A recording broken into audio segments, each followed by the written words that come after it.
Hello everyone. श्रीमान नारायण दोस्तों, आपके अपने चैनल हर दिन कुछ नया में आपका बहुत बहुत स्वागत है। आज की वीडियो में पौष मास की कथा अध्याय 7 सुनाई जाएगी, तो आप सभी लोग कथा का श्रवण कीजिए। और यदि आपको आज की कथा, आज का वीडियो पसंद आता है तो वीडियो को लाइक कीजिए, शेयर कीजिए अपने दोस्तों के साथ, अपने परिवारजनों के साथ, ताकि वो भी कथा का श्रवण कर सकें और वो भी कथा का लाभ ले सकें। हाँ, और यदि आप माँ लक्ष्मी के चरणों में अपनी अर्जी लगाना चाहते हैं तो चैनल को सब्सक्राइब अवश्य करें, साथ ही बेल आइकन को प्रेस करें। इससे ये होगा कि मैं कोई भी वीडियो अपलोड करूँगी तो इसकी नोटिफिकेशन आपके पास पहुँच जाएगी। तो चलिए वीडियो को शुरू करते हैं। सूत जी बोले, हे तपोधन, आप लोगों ने जो प्रश्न किया है वही प्रश्न नारद ने नारायण से किया था। सो नारायण ने जो उत्तर दिया है वही मैं आप लोगों से कहता हूँ।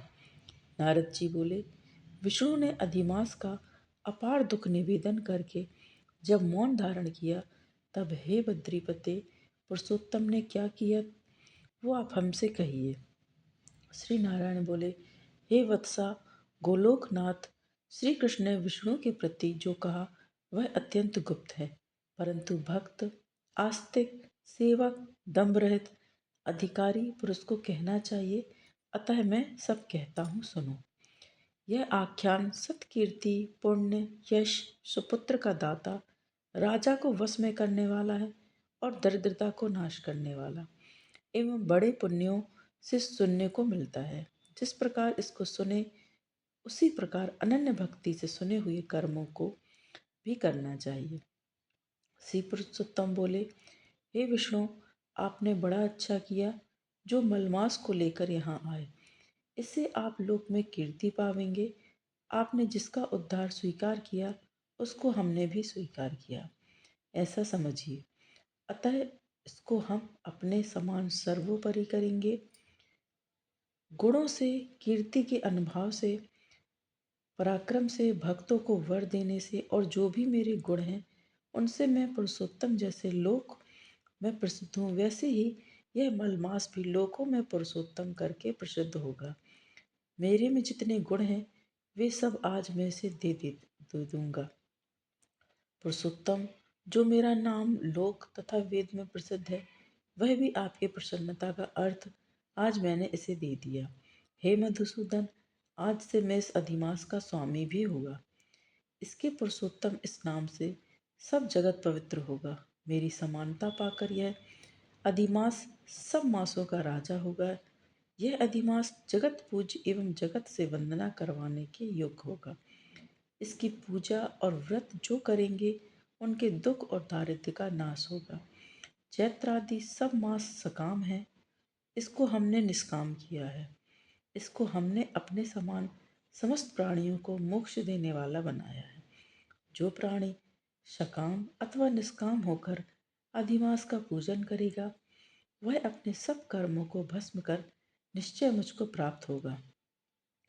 जिस परम पद प्राप्ति के लिए बड़े भाग्य वाले यति, ब्रह्मचारी लोग तप करते हैं और महात्मा लोग निराहार व्रत करते हैं एवं दृढ़व्रत लोग फल, पत्ता, वायु भक्षण कर रहते हैं और काम क्रोध रहित जितेंद्रिय रहते हैं, और वे वर्षा काल में मैदान में रहने वाले, जाड़े में, शीत में, गर्मी में धूप सहन करने वाले मेरे पद के लिए यत्न करते हैं।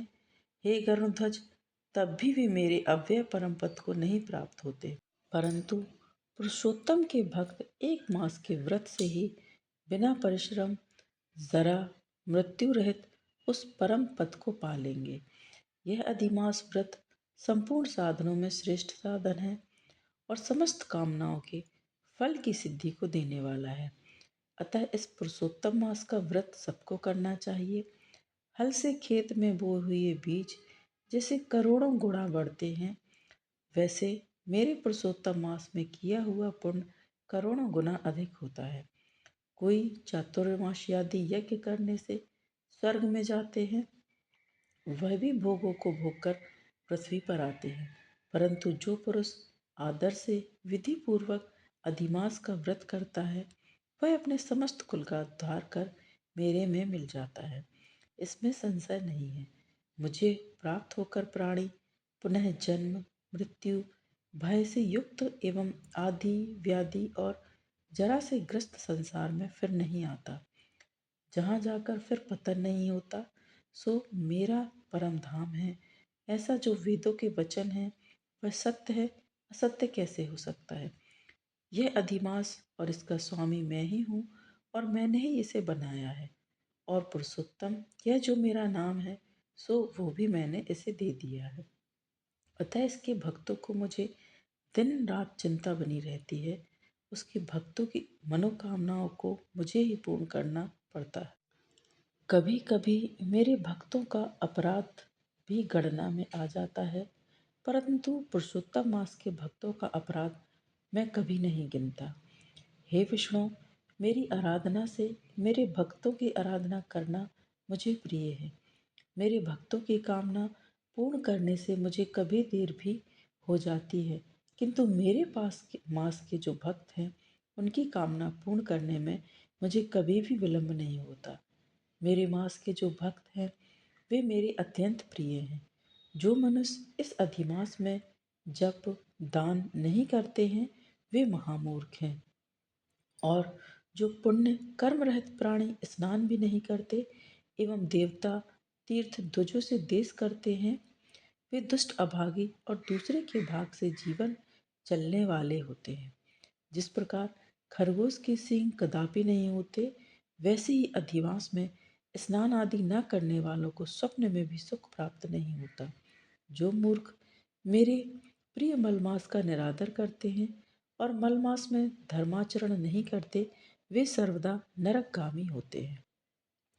प्रति तीसरे वर्ष पुरुषोत्तम मास प्राप्त होने पर जो प्राणी धर्म नहीं करते वे कुंभी पाक नरक में जाते हैं और इस लोक में दुख रूप अग्नि में बैठे स्त्री पुत्र पौत्र आदि से उत्पन्न बड़े भारी दुखों को भोगते हैं। जिन प्राणियों को यह मेरा पुण्यतम पुरुषोत्तम मास अज्ञान से व्यतीत हो जाए, वे प्राणी कैसे सुखों को भोग सकते हैं? जो भाग्यशाली स्त्रियां सौभाग्य और पुत्र सुख चाहने की इच्छा से अधिमास में स्नान दान पूजन आदि करती हैं, उन्हें सौभाग्य संपूर्ण संपत्ति और पुत्र आदि यह अधिमास देता है। जिनका यह मेरे नाम वाला पुरुषोत्तम मास दान आदि से रहित बीत जाता है, उनके अनुकूल मैं नहीं रहता और ना उन्हें पति सुख प्राप्त होता है। भाई पुत्र धनों का सुख तो उसे स्वप्न में भी दुर्लभ है। अतः विशेष करके सब प्राणियों को अधिमास में स्नान पूजा जप आदि और विशेष करके शक्ति के अनुसार दान अवश्य करना चाहिए। जो मनुष्य इस पुरुषोत्तम मास में भक्ति पूर्वक मेरा पूजन करते हैं, वे धन पुत्र और अनेक सुखों को भोगकर पुनः गोलोक के वासी होते हैं। मेरी आज्ञा से सब जन मेरे अधिमास का पूजन करेंगे। मैंने सब मासों से उत्तम मास इसे बनाया है, इसलिए अधिमास की चिंता त्याग कर हे रमापते, आप इस अतुलनीय पुरुषोत्तम मास को साथ लेकर अपने बैकुंठ में जाइए। श्री नारायण बोले। इस प्रकार भगवान श्री कृष्ण के मुख से रसिक वचन श्रवण कर विष्णु भगवान अत्यंत प्रसन्नता पूर्वक इस मलमास को अपने साथ लेकर नूतन जलधर के समान भगवान श्री कृष्ण को प्रणाम कर गरुड़ पर सवार हो शीघ्र वैकुंठ के प्रति चल दिए। तो ये पौष मास की कथा अध्याय 7 समाप्त होती है। और यदि दोस्तों आपको आज का ये वीडियो आज की एक कथा पसंद आई है तो वीडियो को लाइक कीजिए शेयर कीजिए और कमेंट्स में श्रीमन नारायण अवश्य लिखें, क्योंकि आपके लाइक आपके कमेंट्स मेरे लिए बहुत ही महत्वपूर्ण होते हैं। इनसे मुझे पता चलता है कि वीडियो आपके लिए उपयोगी साबित हुआ है। तो दोस्तों चैनल को सब्सक्राइब कीजिए, साथ ही बेल आइकन को प्रेस कीजिए और आगामी व्रतों एवं त्योहारों के लिए चैनल पर बने रहें। मिलते हैं नेक्स्ट वीडियो में दोस्तों।